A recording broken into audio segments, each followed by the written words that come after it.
Hi, and welcome to the third video in our 4-video series on the ARIA Framework, which is focused on increasing engagement with the features across our product.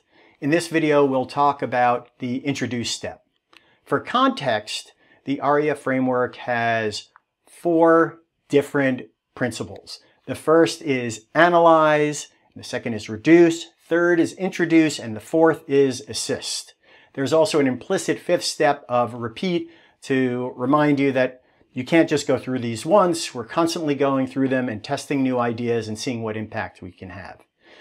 The first 2 principles were covered in prior videos. So in this one, we're going to talk about introduce. So let's get into it.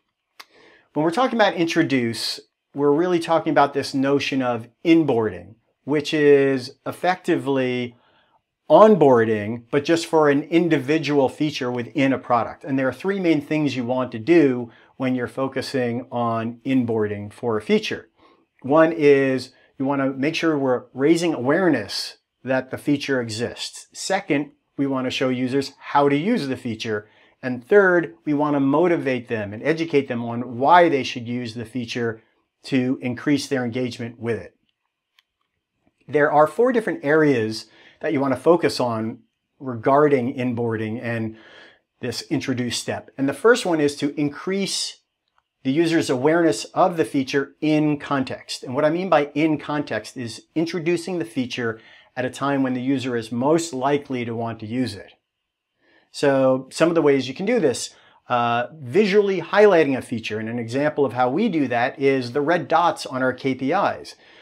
Someone will be interested in learning about our anomaly detection when there is an anomaly, and we highlight that with a red dot, and that's a good indication that there's something interesting here for them to click on.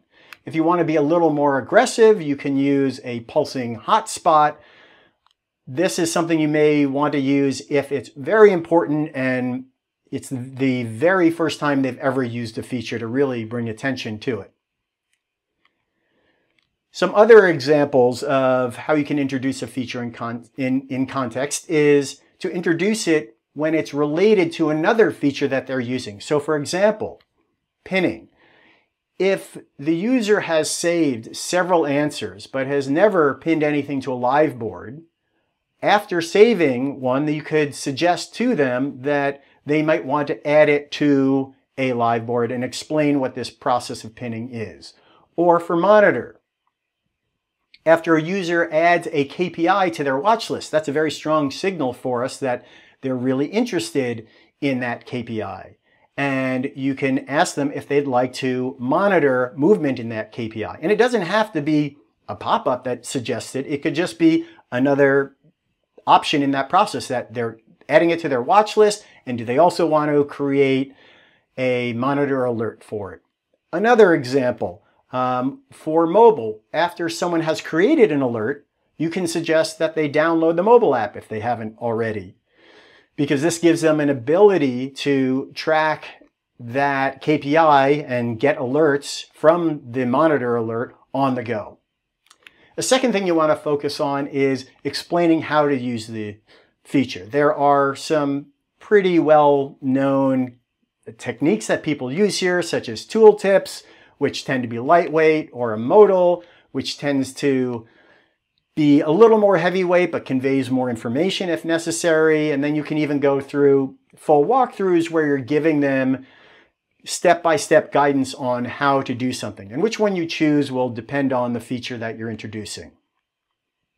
A third thing that you want to focus on is explaining to someone why they should use the feature. So here's an example of being able to record a video, and this product is telling you that you can record a video to get your thoughts across clearly and quickly. So it's helping motivate why this is good to use.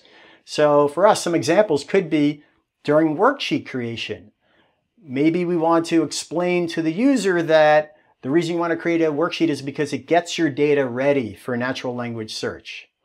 Or for mobile, maybe we want to motivate downloading the mobile app by letting the user know that it enables them to monitor their KPIs on the go. The last aspect of introducing is if this is a brand new feature, not just a feature that the user hasn't used yet, but something that's completely new, just out in this release, whatever it may be. The focus here is to announce this feature on multiple channels. So you can use external communications like email or announcing on LinkedIn or social media. You can use a pop-up within the app, like a What's New pop-up. Or you can use tooltips or modals or walkthroughs like we saw before, but you can use them to, here's some examples, these screenshots here, of using some of those things for brand new features, even things like the new tag on a menu.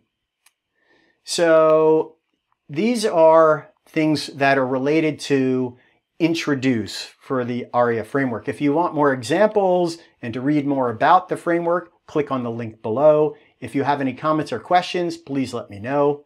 And thanks for watching.